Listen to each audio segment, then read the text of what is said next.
Это новости экономики. В студии Иван Лазаренко. Врачи, учителя, журналисты, слесари, трактористы и представители еще десятка профессий и специальностей теперь смогут стать гражданами России всего за год. Именно столько им нужно отработать в нашей стране, чтобы претендовать на гражданство. Со 2 октября минимальный список работы в России, дающий квалифицированным иностранным работникам право на упрощенное получение российского гражданства, сократился с 3 до 1 года. Минтруд расширил список профессий, представители которых могут получить гражданство в ускоренном порядке. Среди них очень много медицинских работников, например, психиатр, психиатр-нарколог, невролог, лор, офтальмолог, травматолог-ортопед. Также нужны педиатры, терапевты, хирурги и медсестры.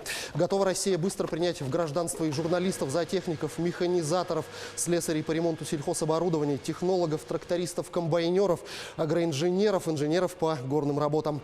Через стимулирование квалифицированной миграции шли многие страны. Этот способ сэкономить на подготовке специалистов, отмечают эксперты. Минтруд включил в список именно тех специалистов, в которых Россия имеет острую нехватку. В то же время отмечается, что согласование структуры российского высшего образования с потребностями рынка труда может дать не меньший эффект, чем привлечение иностранных специалистов.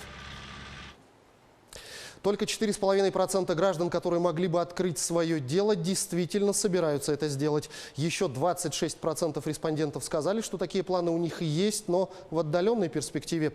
Результаты предыдущих опросов фиксировали примерно такой же расклад, причем за почти 2 десятилетия число категорически не желающих заниматься законным бизнесом даже увеличилось. В списке основных противопоказаний для занятия бизнесом это отсутствие средств, высокие налоги, необходимость оформлять множество разрешений и лицензий.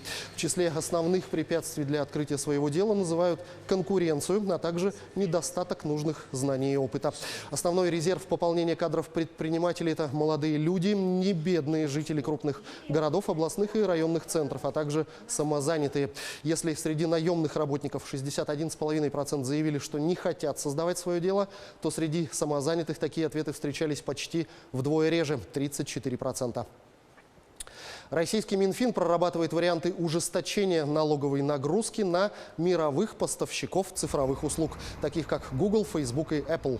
Так, Минфин предлагает ввести изменения в российское законодательство, чтобы цифровые компании декларировали доходы для налогообложения в тех юрисдикциях, где находятся их пользователи. По мнению ведомства, такой подход позволит справедливо распределить налоги и не допускать бюджетных потерь.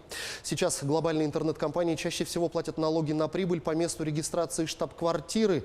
Поэтому для сокращения издержек многие из них переносят штаб-квартиры в юрисдикции с низкими налогами. Так, в Европе офисы Google, Facebook, Microsoft зарегистрированы в Ирландии, где ставка налога на прибыль составляет 12,5%. Якутия станет пилотным регионом проекта по строительству объектов солнечной генерации с автоматизированными системами управления и созданию систем накопления энергии. Соответствующее соглашение о сотрудничестве в области реализации проектов по развитию возобновляемых источников энергии и созданию автономных гибридных энергоустановок на территориях Дальневосточного округа с децентрализованным электроснабжением подписали генерирующая компания «Русгидро», Хевел Энергосервис и Фонд развития Дальнего Востока в рамках Российской энергетической недели. Отмечается, что в результате замещения неэффективной дизельной генерации автономными гибридными энергоустановками с использованием возобновляемых источников энергии будет обеспечено снижение зависимости региона от дорогостоящего привозного топлива и воздействия дизельной генерации на окружающую среду.